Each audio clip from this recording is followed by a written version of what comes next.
As part of the fallout from the racially tinged violence down in Charlottesville, Virginia last weekend, 2 business advisory councils the White House set up have been disbanded. The question is, what's the practical impact of that?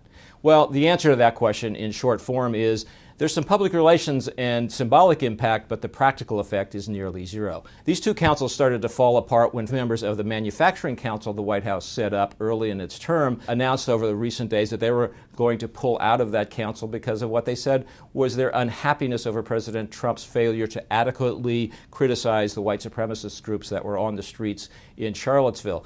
Then on Wednesday, the second council, the Policy and Strategic Council, the business leaders on that group held a conference call and decided that they were going to disband themselves. Before they could do that, President Trump publicly announced he was pulling the plug on both these groups. The truth is this ends a bit of a honeymoon period in which the business leaders thought they could be part of a new all-Republican-controlled Washington to advance the biggest items on their agenda, which are deregulation, tax cuts, and a new push to rebuild the nation's infrastructure. But as a practical matter, every White House has these groups.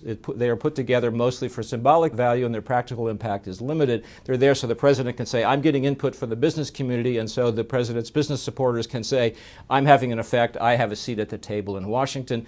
But their real ability to steer policy and political decisions is always very limited. The truth is also that the Trump agenda is going to continue to coincide with the business agenda, which is to say those 3 items I mentioned earlier, deregulation, tax cuts, and a new infrastructure program are going to be equally important to the White House and the business community, and the business community will do what it was going to do anyway, which is to find other avenues to advance that agenda in Washington, not just at the White House, but on Congress as well.